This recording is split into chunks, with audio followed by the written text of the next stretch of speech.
It's my pleasure today, on behalf of the Hall of Fame Committee, the manufactured modular housing industry, and AMHA, to welcome each of you here. We're so glad you're here. We thank you for your presence. I know the new honorees today certainly appreciate your presence, and we thank you for that.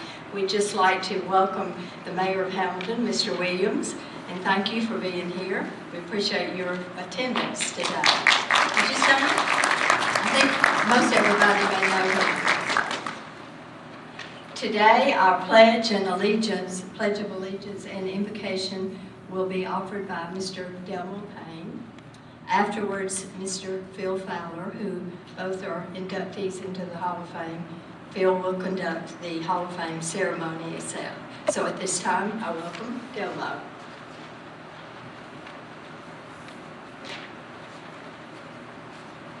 Would everybody stand, please, and remain standing?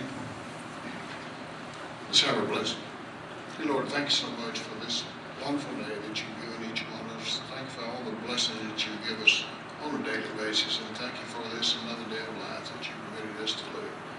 Thank you, Lord, we ask a special blessing on our two inductees today, Don and Ty, all your contributions that have made to this industry. Guide, guard, and direct us, and forgive us. Amen. Pledge allegiance.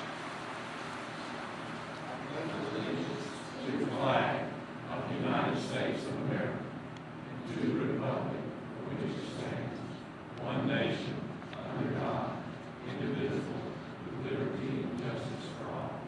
May we be seated, please.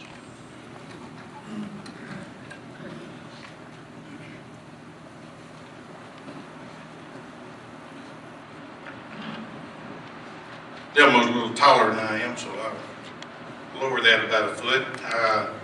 I would like to once again welcome everyone and congratulate Don and Ty. And, I'm happy to be here today, and would like to, in starting this ceremony today, I would like to recognize the previous 38 honorees, or a family member if someone is here. Family member, there may be a few of those cases. Please stand as I call your name and remain standing. In 2001, which was the year it began, Terrell Bridges, Gerald Cruz, Bill Harris, Don Tidwell,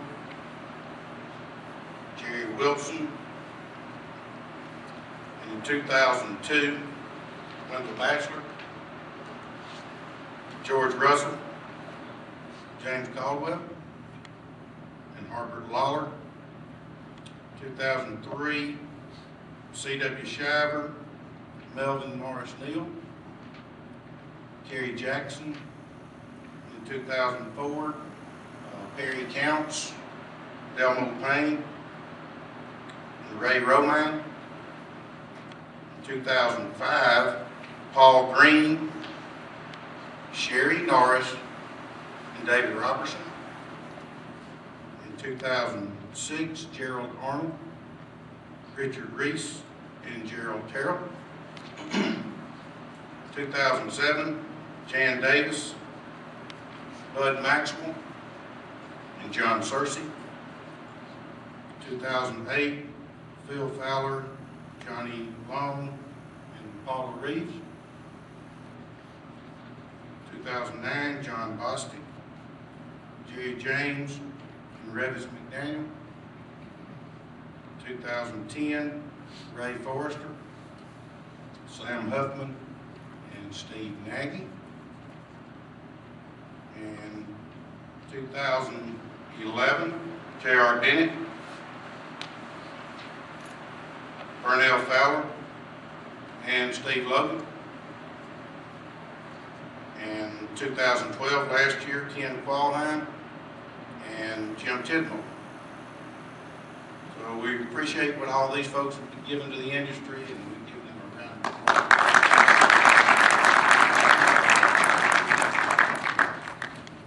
Today, with the two honorees that will be inducted, it will bring the total number of inductees to 40.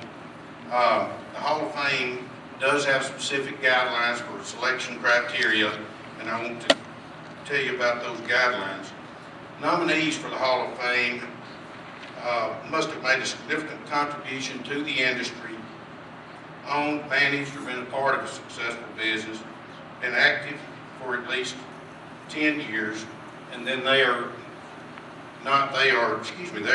reviewed for their contribution to the industry, the new developments that they have made, improvements to the industry, contribution in trade associations, and community service outside the industry.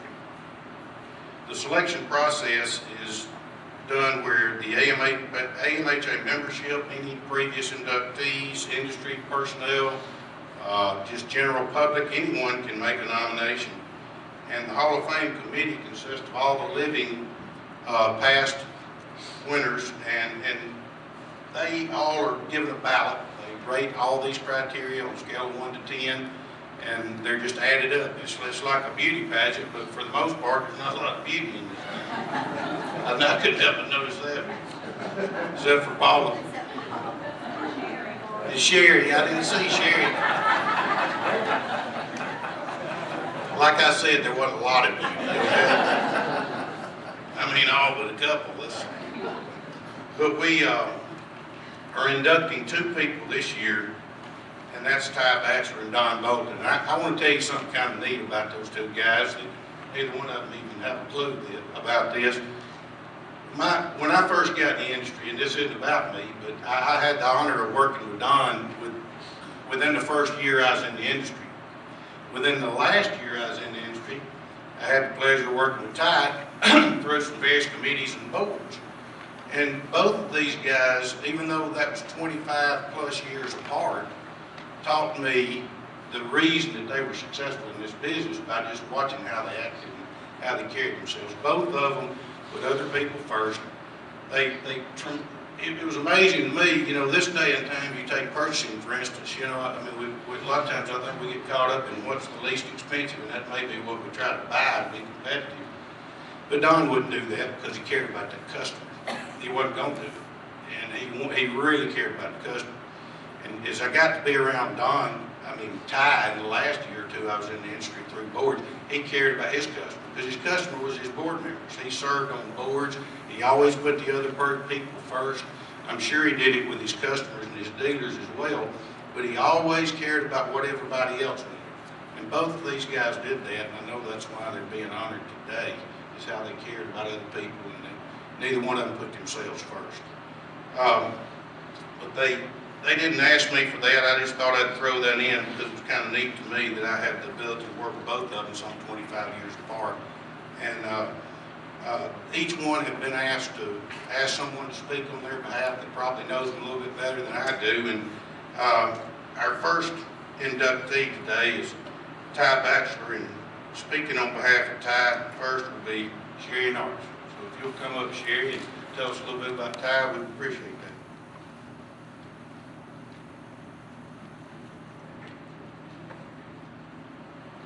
Well, today we're going to honor Ty and induct him into the Hall of Fame, and we're going to recognize him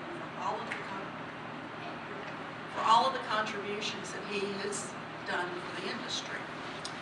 But it's also a historical event for the Hall of Fame today, because this will be the first time that we have inducted someone into the Hall of Fame that their father is already in the Hall of Fame. Wendell was inducted in 2002, and now today his son will be. So this is a first, and this is exciting because manufactured housing is a family business. It's a family affair. And there are lots of people in this audience today that will be inducted in the future that will follow in Ty and Wendell's footsteps. And so be sure and nominate them because, like I said, we need them, but this is historical today. And you know, Ty comes from a manufactured housing family. I didn't realize how much of a manufactured housing family he comes from. But you know, when Ty was just a baby and a toddler, he started in this industry because his mother was an interior designer. And she would take Ty with her to Doris Lee Fabrics, or Drapery, I think it was, in Huntsville, as she went through all the samples and looked at all the fabrics. So Ty, being a kid, you know, if he needed an afternoon nap, he'd just crawl up on all the fabric or the fabric samples and take a nap. And that was fine with him. So that's how he got his start in the industry. Then, when he's of the ripe old age of 8, maybe 9, Wendell had him picking up trash at Southern Energy. And he would give him a big garbage bag and say, "Don't come back till you get this thing full." I mean, Ty's been with us all his life. But you know, when Ty graduated from Sanford in 1997, he actually got a job at Southern Energy that paid him something. And his title at that time was Director of Special Projects. There's probably a story there. But you know, to give Ty an opportunity to develop special projects, I mean, the door was wide open. And Ty took off. And he did a lot of special projects. Just, you know, a few that come to mind is they put 2 houses on display at the Talladega races, the NASCAR races. I mean, there were thousands of people coming through those houses. People that probably would never have stopped at a retail sales center. But Ty's philosophy was, let's take the manufactured homes to the public. That way we'll be able to reach them, we'll be able to educate them, we'll be able for them to see that we're not the mobile home or the trailer. And they could touch and feel the house and so forth and so on. It was great. Now, another thing that Ty did was he put 2 manufactured homes inside the Birmingham Civic Center. Now, that's no easy task. But anyway, they did. And again, reaching thousands of people that would never have stopped probably at a retail sales center, and educating these people on what today's manufactured home is all about. While I was there, Ty showed me this video. It was another one of his brainstorms, special projects. And it took the prospective home buyer through the entire process of selecting a home, buying it, what was involved, installation, the warranty, what was the homeowner's responsibility, what was the manufacturer's responsibility. And this person could either sit in the home on the couch, which I did, and watch it, or they could sit in the sales center and watch it, and then they could take it home before or after they'd made the decision. But they'd always have this video as reference in what they did and what the manufacturer did. Well, this thing took off, and a lot of other manufacturers followed suit. And today, most of them have a similar video, or as I've been told, it's not video now, it's a DVD. But anyway, that was another one of his ideas. Then, he came up with the brainstorm of doing a magazine for all the southern plants. And this magazine, not only was it an opportunity for management to communicate with the employees and all the plants, but it was an opportunity for all the employees to get to know what was going on at the other plants. And you know how they're spaced, and some of them are right there next to each other, and some of them are over in Double Springs and all that. But this magazine brought them all together again as a big family organization. And these employees, they look forward to that magazine. They were like, when's the next one coming out? And oh, I know that person. And you could see when top employees got awards, or you could see what they were doing, for other events. It was great. Now, Ty has always worked with the people in the plants. and people in local areas. And he's always been part of organizing charitable events to assist veterans or cancer survivors. And I think a couple of times you built 2 playgrounds, one out of 2 playgrounds for children that didn't have them in the town. I think one was in Addison. Yeah. So if you need a playground built, you know who to go to. Now Ty was elected by the association membership to AMHA, the Association Board of Directors. And he served for 8 years. He served on several committees, and he always accepted any special task forces that he was assigned to. He never turned those down, thank goodness. He served a total of 4 years as treasurer while on the board, and he served 2 consecutive years. That's all he could do as treasurer, then you go off. But then about 3 years later, we went to Ty and said, Ty, would you serve again as treasurer? Because we were going through an economic downtime, and we needed some help.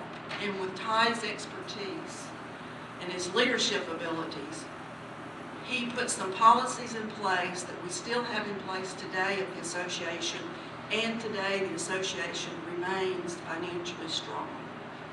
But the background started with Ty.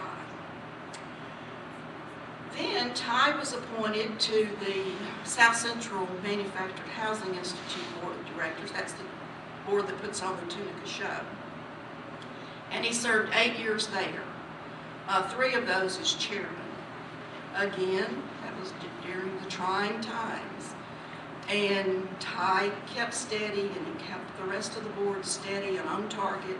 The show survived, and then he turned the reins over to Keith Bennett, and it's all gone to hell since then. No, and Keith Bennett is doing a fabulous job today. It's a thankless job, isn't it, Keith? The check's never in the mail. Now, before Ty was put on the South Central Board and the AMHA Board, he was appointed by the AMHA Board, they appoint this, to serve on the Board of Directors of the Alabama Housing Foundation. And that was 14 years ago. And Ty still serves on that board today. He served in all the officer positions, and he served as chairman for 4 years. Now, Ty's been involved. Now, the foundation, for y'all that don't know, it's a charitable organization for the industry in Alabama. And the IRS guidelines and the mission is to help people who are disadvantaged due to income or health. They must live in a manufactured home, they must own the manufactured home, and they must own the land, I believe. Is that right, Doris? They have to own the land too? Just the home. They don't have to own the land. Okay, and there are guidelines, you know, they have to meet certain income guidelines, and most of them do, that make application. But through the years, they've done a lot of projects. But one of the first projects they ever did, and Ty took over and coordinated the whole thing, there was a family in Hartselle, and they were living in a dilapidated, it was a mobile home. I mean, you could walk through the house and look down and see the ground. And they had several kids, they had no air conditioning, no heating, I don't think they even had a bathroom.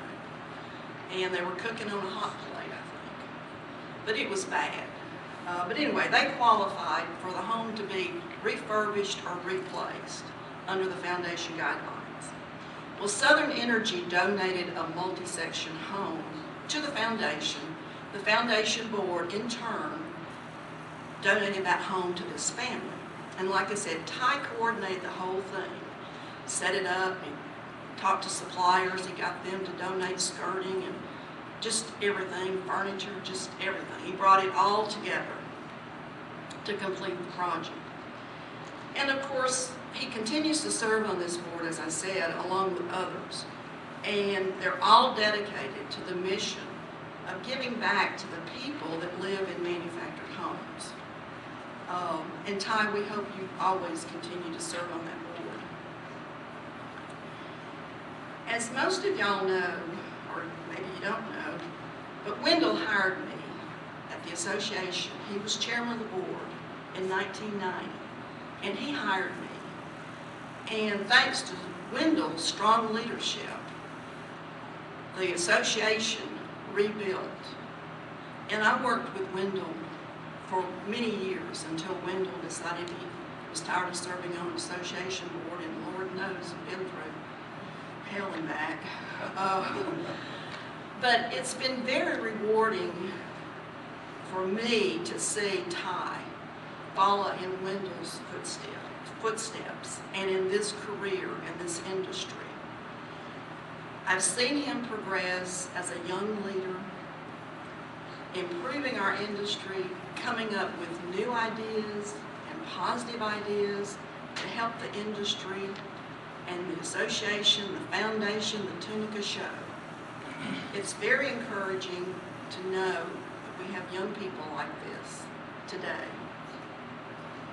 And it's not just the associations and the foundation and the show and everything that Ty's involved in, but his personal life, his family, his church, and his community he's very involved in. Ty is very much appreciated among us and beyond out there in the other world too, because I've talked to a lot of people. And he's very much appreciated and respected, like you said. And he makes this world a much better place for all of us. But these are just a few reasons that Ty is being recognized and inducted today into this Hall of Fame. But it's been my pleasure to speak on behalf of you, Ty.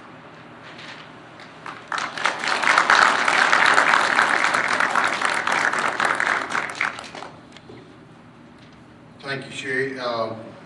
At this time, I'd like to ask Mr. Wendell to come up and say some words.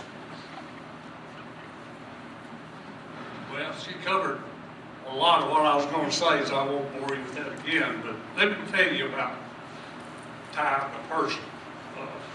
When he was senior in high school, his mother found out she had cancer. That's when he was working, sleeping on the carpet and picking out grapes and all that. And he went to Sanford, and she died his sophomore year. He has never, ever caused us me a problem. And he's a lot better man than I ever was. He just graduated from Sanford. I never asked him, said, you got to go to work for us.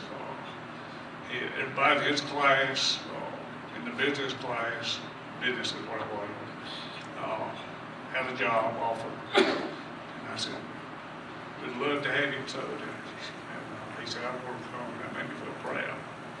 But Ty worked at Southern Energy. He did his own thing. I never got in his way. Let him use his mind, which was a lot better than my mind, to come up with all these ideas.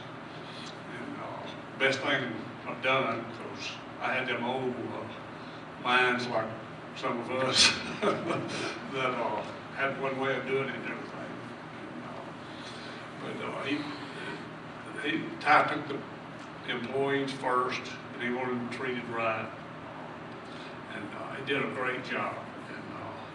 And now let me tell you about Ty the person. When he went to Sanford, he messed up and he met Sally. Sally's the only child.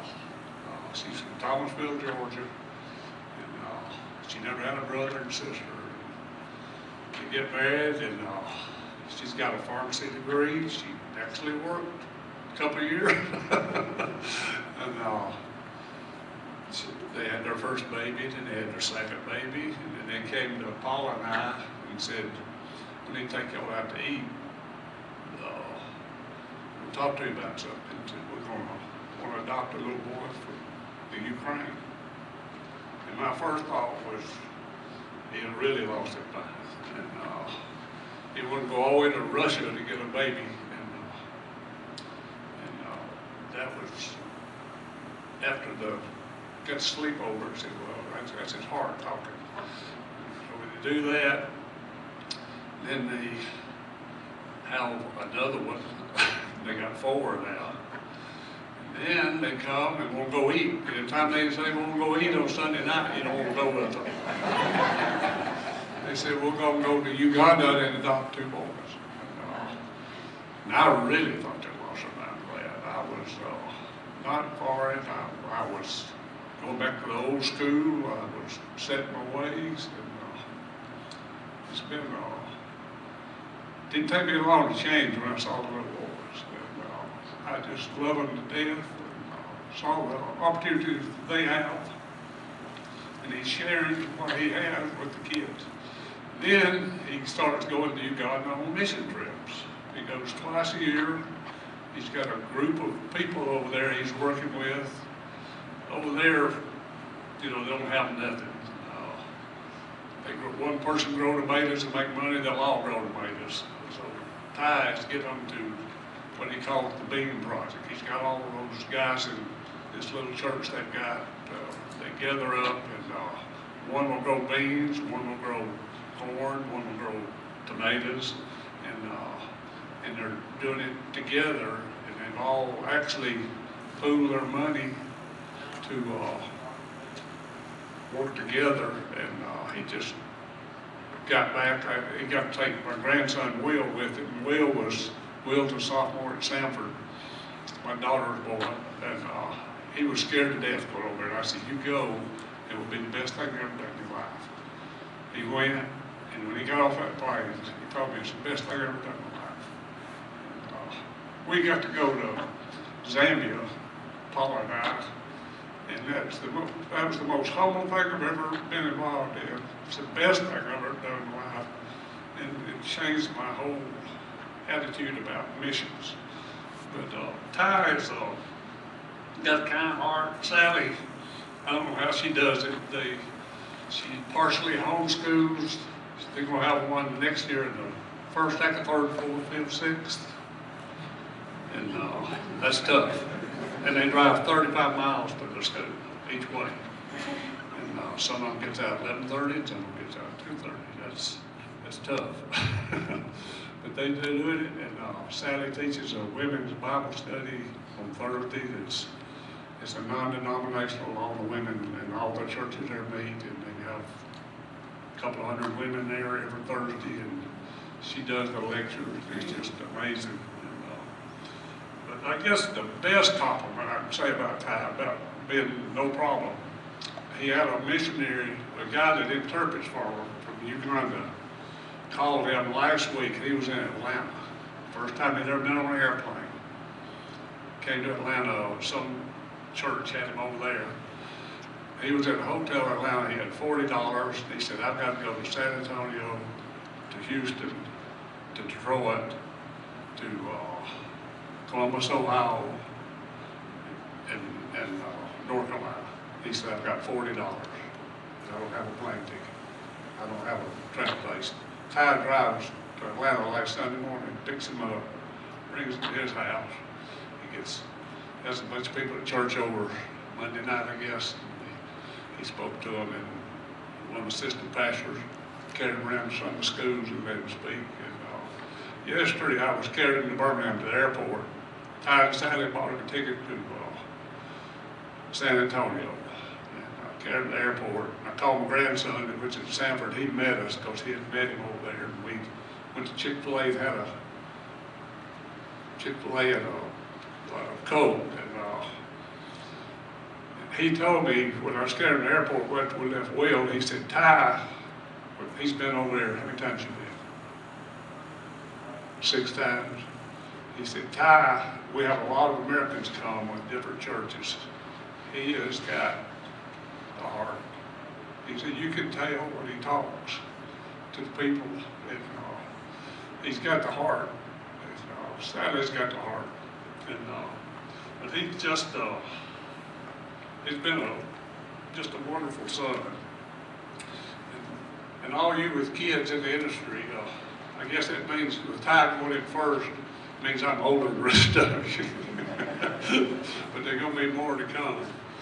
And I wanted to say one thing. Usually the fathers are proud to see their son walk in their footsteps. In this case, always have to walk at ease. Thank you.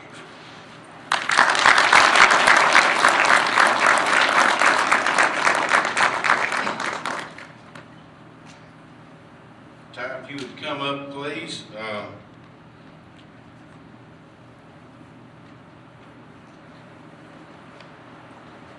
On behalf of the Hall of Fame Committee, it gives us great pleasure to induct Ty Batchelor into the 2013 Alabama Manufactured Housing Hall of Fame.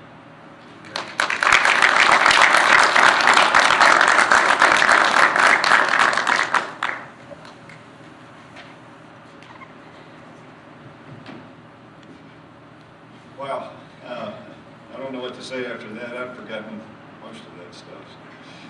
As I was sitting there, just kind of thinking back through all the good times in the industry we've had, it's been fun. We've done a lot of good things, and it's been a lot of hard work, but at the same time, it's been fun.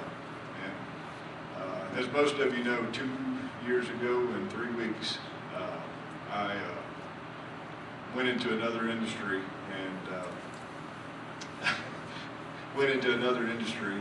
so I could be closer to my family, closer to the kids, and it has been good. And people ask me all the time, they say, don't you miss the industry? And the answer to that is yes and no. There are some things I don't miss, it's true, because the last 15 years in the industry were tough. But there are things that I miss. There's little things that hit you from time to time once you're in this industry that you think, man, I miss that. When I was driving to Atlanta to pick up Michael from Uganda a few days ago, driving from Birmingham to Atlanta, I pull over some exit to get gas, just as the sun's coming up, and I'm sitting there pumping gas, and there was a smell. You know, in manufactured housing, we know about smells, right? And this wasn't formaldehyde.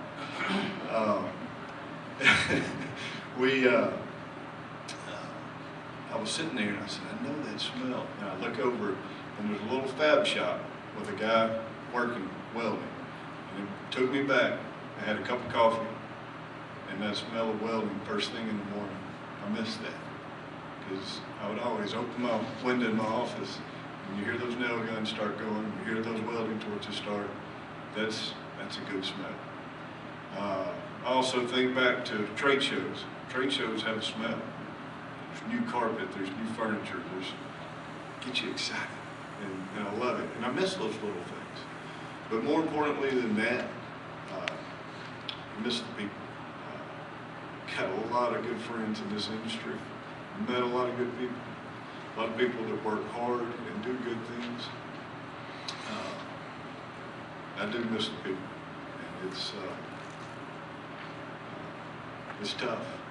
Not seeing you guys every day, seeing some of your faces here, and kind of brings it all back. So it's a great industry, great people. Like Sherry was saying, it is a family. Some of you were competitors, some of you weren't, but look at the competitors just the same. There are a lot of good people in this industry that do a lot of good things for people, and this is a good industry to be in. Just sitting there thinking about going to Uganda, thinking about graduating college, where are you going to go to work? And Keith Holbrooks gave me an opportunity. And he told me at one point, he said, you can't control your circumstances. You can just control your attitude. And so Keith gave me a chance, Director of Special Projects. What they didn't tell you is that was a go for it too. It was, hey, go get the mail, hey, let's go get this. But at the same time, it was an opportunity. And we all have opportunities. Sometimes business is tough. Things happen. Sometimes like government's working against you, regulations and those kinds of things. But at the end of the day, we've got an opportunity. And just by waking up in this country, we have an opportunity. So it's, you know, there's a lot of good people that have worked hard to do a lot of good things in this industry, and I thank you all for that. And looking through the list of people that are inducted into the Hall of Fame, to put my name in that list is humbling, to say the least, because there's super people there on that list that have served for a lot of years, and it's humbling to be mentioned in the same room with those people. So with that, thank you all. Thank you all for coming. People from Southern Energy that came, I didn't expect to see, but thank you. It means a lot that you're here, and thank you for this award.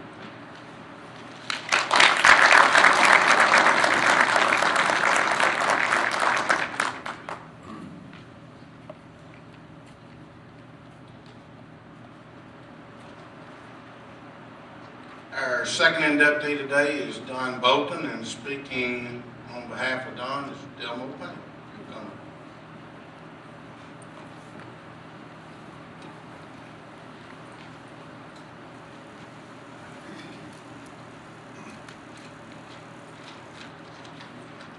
I'd like to congratulate Don and Ty for this honor. You know, I was inducted a long time ago, and you look back at today, it'll be one of your most proudest moments, because your peers are the ones that put you in this position. I congratulate both of you. And a lot of fathers in this world would be honored to be able to say what Wendell said about his son. What an honor. You're a lucky man, Wendell.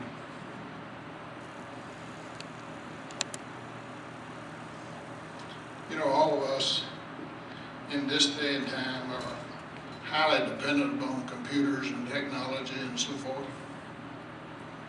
And it's a wonderful thing if you got the right people that can put the information in and make the right information come out. But it's more importantly to have a person that can think for themselves. And, you know, no one will question, or anybody in our organization ever question, the ability of Don Bolton for thinking, making quick decisions, and let you know exactly what he thought. You know, you never did have to question what Don was thinking. And I got a few stories to share with you, but I can't share them all. I can just share a few of them. You know, you see this little pad? Don had about 10 of those. You see that little pencil? Don had one of those. He left-handed. He put it right here. When we first went into business in '82, I got this big legal booklet. I'll never forget, it was green. It had these screw-in tabs. They brought it back. I never had been in the industry before. I said, what is this? They said, that's the production schedule. I said, production schedule? Why would we retap this? I went and asked Steve. I said, why don't we do it this way? He said, because that's what Bolton says we're going to do it. I said, that's good enough for me. Then I got to looking at it. You know, you would think, if you got a book like this, it would open up like that, reading from the left to right. This one had holes here, and it opened up this way, because Don was left-handed. Let me tell you, I said, I got to see how this works. You know, I'm a new boy on the block. And I go down, and Don, he goes through this schedule. When he orders a refrigerator, he circles it. He goes on to the next house. When he circles that, he makes a mark here. 1, 2, 3, 4, 5. 1, 2, 3, 4, 5. And the amazing thing, he purchased about $18 to $25 million worth of raw materials every year. And he purchased off that little pad right there. And he knew exactly how many was out there that they were out of. Like I say, God blessed him with a great big brain. He had a memory like an elephant. He did a really, really good job. And I was blessed to be acquainted with Don from 82 to about 96. Don got him in this industry in 1965, and he retired in 1996. And I can tell you a lot of stories about Don Bolton, and 95% of them were pleasant memories. You know, he did a great job. Don did a great job. Person, you know, sometimes Gerald would think we'd be out of something. He'd come running in there and said, Don, we got to have this. We got to have it now. We out of it. Don said, go back there and look behind so-and-so. It's right there. It's where it ought to be. Go back there. Gerald said, go back there and look, and it was there. He knew what was going on. You know, I have several stories. One of them is talking about, Phil was talking about his caring for the customer. He not only cared for the customer, but he cared for the suppliers. You know, when you one time became Don's friend, you was his friend. As long as you gave him a competitive price and you gave him service, he demanded service. And if you say you're going to be there at 2 o'clock on Thursday, you better be there. Because you won't be there next week if you don't get it there. It's a real simple process, I thought. He had this guy come by to see him, and we scheduled on Tuesdays. And he didn't talk to anybody Tuesday and Wednesday up till Thursday at lunch. If you saw him, you could see him on Mondays or you could see him on Fridays.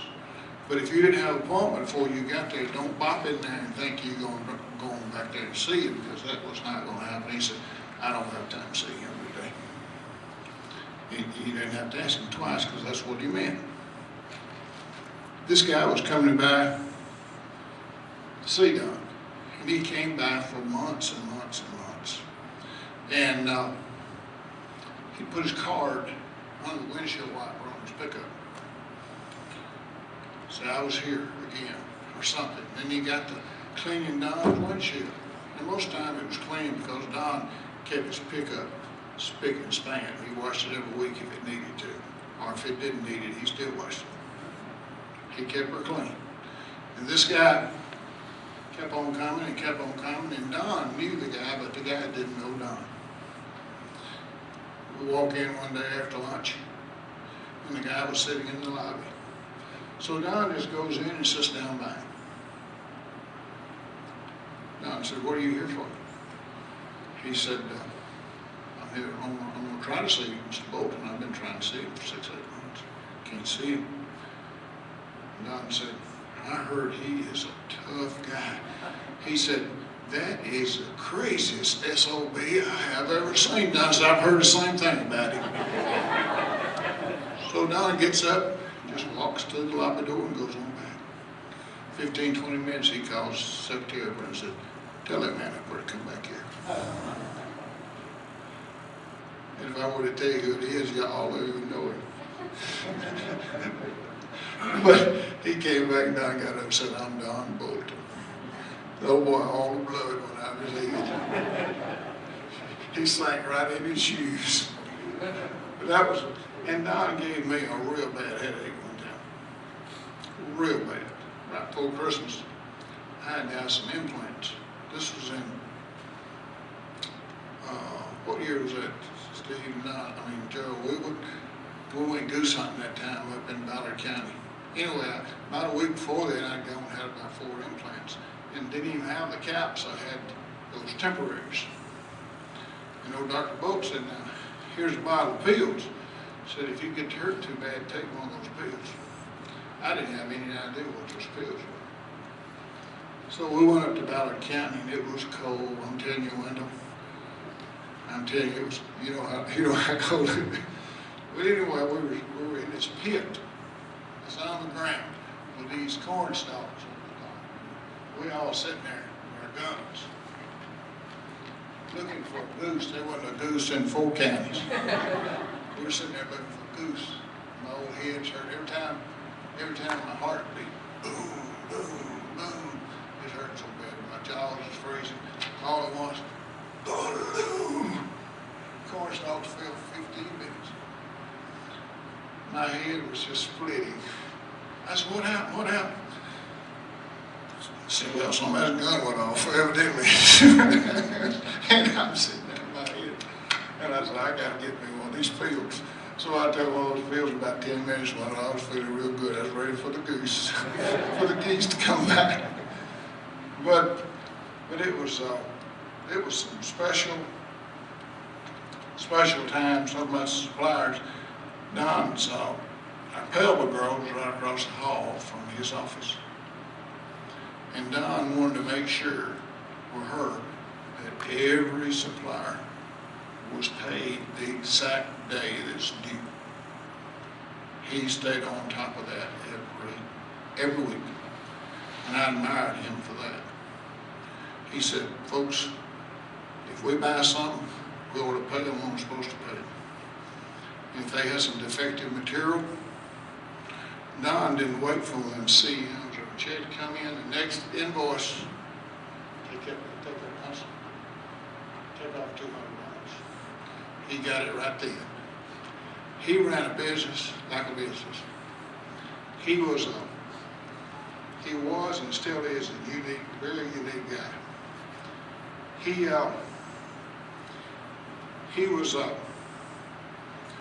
is very, very methodical in nature. He'd drive up to the plant within 3 minutes at the same time every morning. He'd leave every day within 3 minutes at the same time. And when he was there, he was working. He was taking care of business.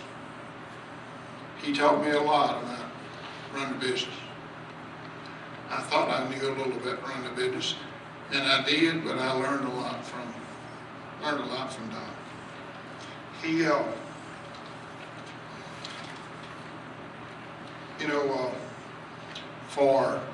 for someone to go into industry like me, that had no previous experience in the industry. I was in a retail business, and telephone rang one day. A girl there said, Don Bolton's on the phone. It was I'd been here about 3 years, 75, I think it was. I thought to myself, who is Don Bolton? He said, this is Don, you got any tires up there? I didn't stock about 1,000 tires. And I said, yes, sir, I got some. I'm coming up. He drove his truck up. He walked in. He said, I want some tires. Fit that truck. Carry me back down the plant. That was it. And didn't say another word. From the time we left the plant, the time we got down to the plant from the store. I said, Mr. Bolton, I'll call you. You don't have to call me. I'll be back and pick it up this evening. Never asked me the price. Never asked me the size. But he wanted to know one thing, would it be ready when you got ready for it? I said, yes, sir, it'll be ready. And that was my first business experience with Don Bolton. And it's been a pleasure ever since. And Don, it's been an honor for me to be able to speak in your life. And anybody I know, you well deserve it. I love you, buddy. Thank you.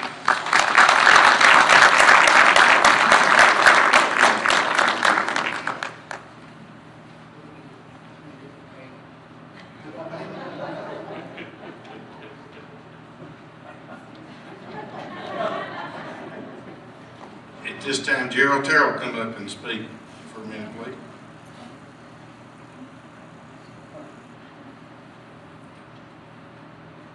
I think Delma was already about stole all the good stories I can tell on Don, but I was right there. And I was in that pit the day that his gun went off, and what had happened, Don had bought him a new shotgun. And we'd been hunting over in Kentucky, and they'd moved us over into Missouri this year, and they just dug pits to like a grave. And they had about 6 of us in each one of those pits. And old Bill Jackson, I never will forget it. Bill was the one that lined the strip up there. Bill was standing up in one end of the pit, and I was in the other one. And everybody else was sitting down. And all at once, that boom. And of course, everybody looked to see if anybody shot. And that's the first time I ever seen old Bill Jackson when he couldn't say a word. He was standing there and his mouth moving, but he wasn't saying anything. But he thought he got shot because the mud just flew all over. But what had happened, Don had bought him a new shotgun, a brand new shotgun.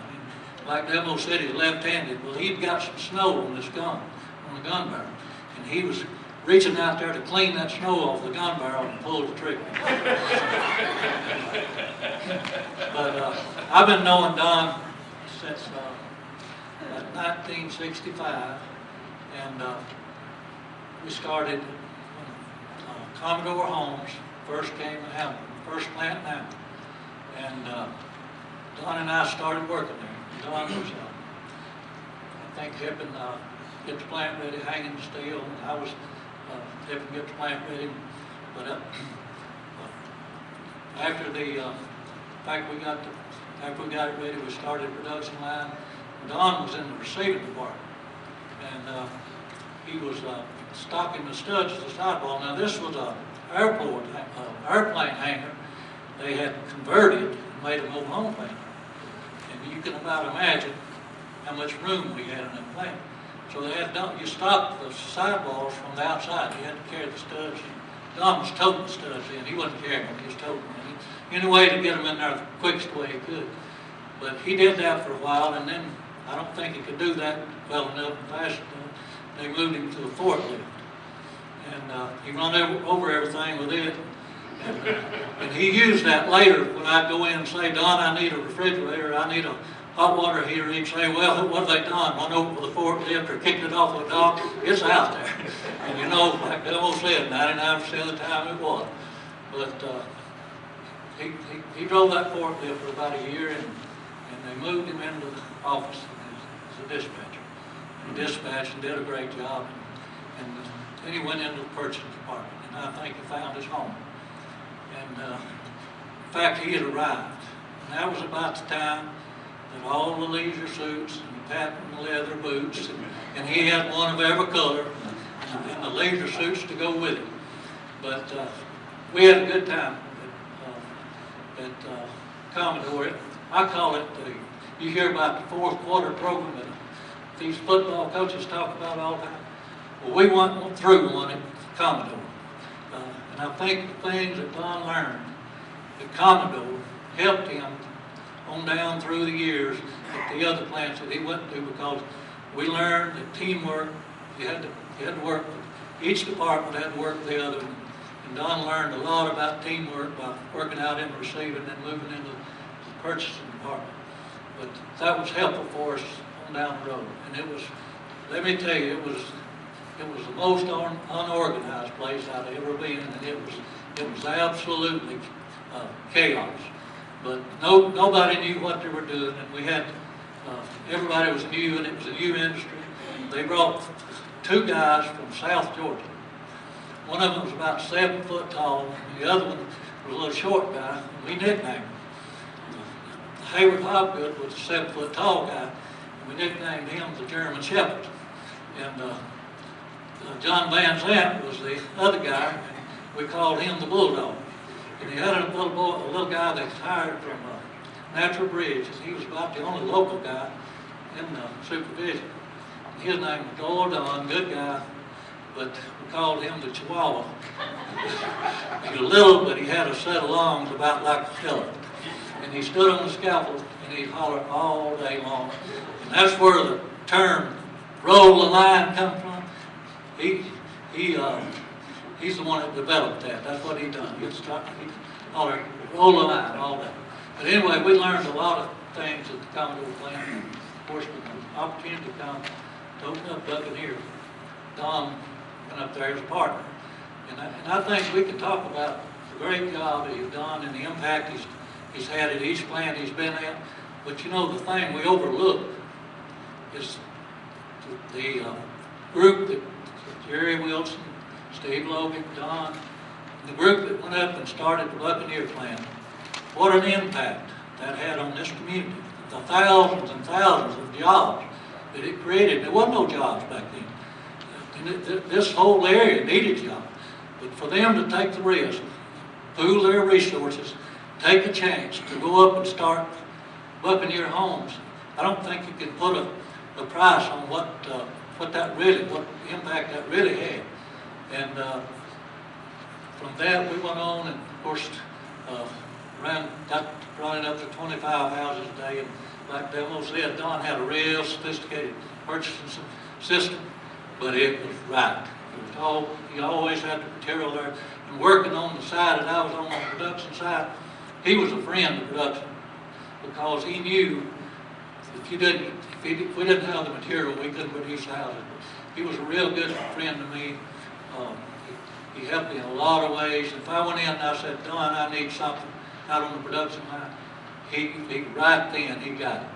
And I know at Buccaneer, of course, it's kind of a new industry, and we were developing new product, and a lot of times the suppliers wouldn't have what we needed. So we go in and tell Don, we need this. Well, he had the suppliers to come to our plant and develop products that's still being used today, right there in that Buccaneer plant. So, and that had a great impact on the industry, just because he was willing to get people to come in and help us with that. But went on and, of course, sold Buccaneer out, and then, of course, later him and Steve and Bevill and I went down and started North River. He really helped us in North River because of all his relationships he established with the suppliers. And just like Demo said, when Don told you something, if he told you today, it'll be that way tomorrow, it'll be that way next week, it'll be that way next year. That's just the way he was. And he had a good relationship with the suppliers. And I remember we were opening North River, and we were running out of appliances because we didn't have a credit line to cover what the houses were running. Don said, let me go call my friend. And he goes in and calls somebody with GE, and he comes back and says, run all the houses you want to, we got an open line. So that's just the kind of relationship he had with his suppliers. But Don, I'm very pleased to see you being inducted today, and you're a friend, and have been for a long time, and you've really been a help to me, and I appreciate you, brother. Thank you.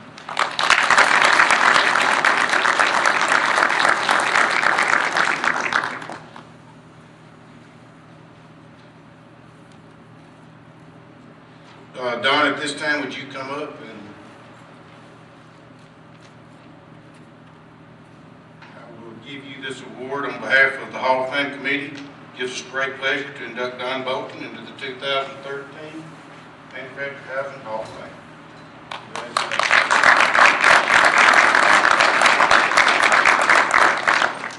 Yeah, well, I hadn't got much to say, but I thank all the people for coming. And the thing that Gerald and Delmo said, some of it was true. But I enjoyed the industry and everything for years. It was good to me. So thank all of you. Thank you.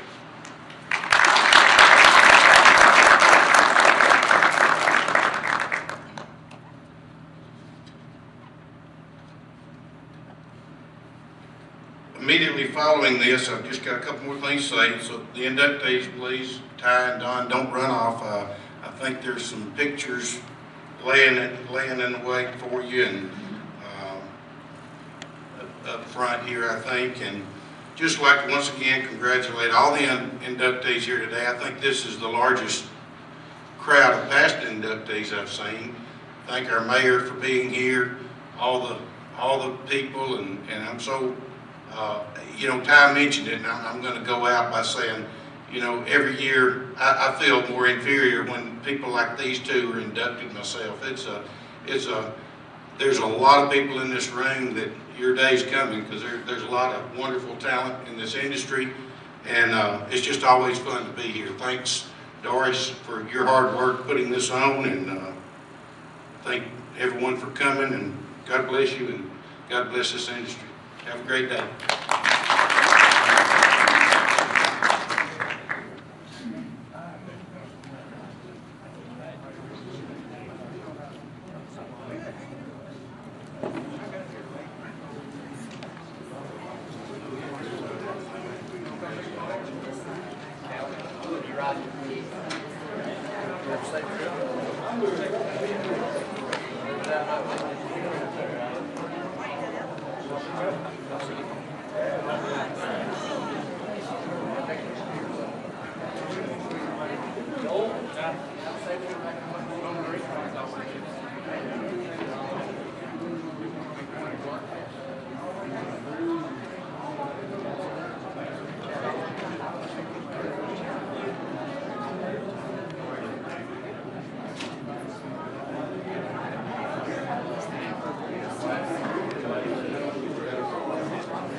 That's